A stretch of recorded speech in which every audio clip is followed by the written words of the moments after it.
June 26 ലഹരി വിരുദ്ധ ദിനം. അതിനായി പ്രിൻസിപ്പൽ സിസ്റ്റർ ജിജി ജോസഫിനെ 2 വാക്ക് സംസാരിക്കാനായി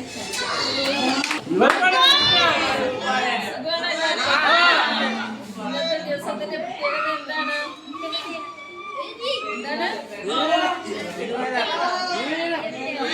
ലഹരി വിരുദ്ധ ദിനം അല്ലേ? എന്തൊക്കെയുണ്ട് ലഹരി എന്ന് വെച്ചാൽ എന്തൊക്കെ ഐറ്റമാണ്? മരുന്നൊടിക്കണ്ട,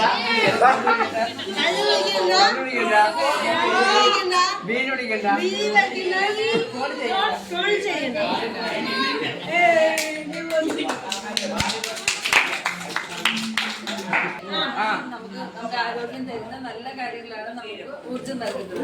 എല്ലാം നമ്മുടെ ശരീരത്തിനും മനസ്സിനും ആത്മാവിനും എല്ലാം ദോഷം ചെയ്യുന്ന കാര്യങ്ങളാണ്. അങ്ങനെയുള്ള നമ്മുടെ ഈ ലഹരിയായിട്ടുള്ള കാര്യങ്ങളെല്ലാം നമ്മൾ ഉപേക്ഷിക്കാനായിട്ട് പൊതുജനത്തെ ബോധ്യപ്പെടുത്തുക.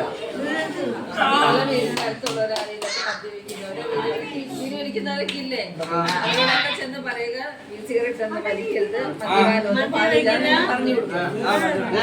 നമുക്ക് ഇന്നത്തെ ഈ ലഹരി വിരുദ്ധ ദിനത്തില് പരിപാടികളെ ആരംഭിക്കാം. മയക്കുമരുന്നുകൾ ഉൾപ്പെടെയുള്ള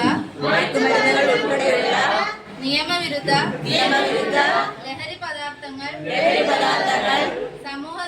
സമൂഹത്തെ തകർക്കുന്ന മാരക വിപത്താണ് എന്ന് ഞാൻ തിരിച്ചറിയുന്നു. ലഹരിയോടുള്ള ആസക്തി അതുപയോഗിക്കുന്ന വ്യക്തിയോടൊപ്പം സൂക്ഷിക്കുകയോ ഉപയോഗിക്കുകയോ വിൽക്കുകയോ ഉപയോഗിക്കാൻ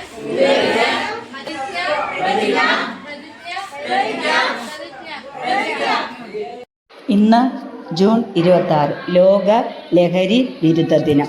സമൂഹത്തിന് നാശത്തിലേക്ക് നയിക്കുന്ന ലഹരി മരുന്നുകൾ ജീവിതത്തിൽ നിന്നും തുടച്ചു നീക്കുക എന്ന ലക്ഷ്യവുമായി ലോകരാജ്യങ്ങൾ ഇന്ന് ലഹരി വിരുദ്ധ ദിനമായി ആചരിക്കുന്നത്.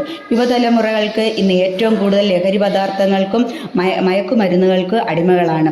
ഒരു രാജ്യത്തിൻ്റെ ഭാവി അവിടുത്തെ കുട്ടികളിലാണ്. എന്നാൽ ഇന്ന് ലഹരി മരുന്നുകളുടെ കെണിയിൽ അകപ്പെട്ടിരിക്കുന്നത് കുട്ടികളാണ്. പണ്ടുകാലങ്ങളിൽ യുവാക്കൾ മാത്രമായിരുന്നു ലഹരി ഉപയോഗിച്ചിരുന്നത്. എന്നാൽ ഇന്ന് ചെറിയ കുട്ടികൾ പോലും ഇതിനും അടിമപ്പെട്ടിരിക്കുന്നു. തിരിച്ചു കയറാൻ പറ്റാത്ത മഹാഗർത്തങ്ങളിലേക്കാണ് ലഹരി ഉപയോഗങ്ങൾ പതിക്കുന്നത്.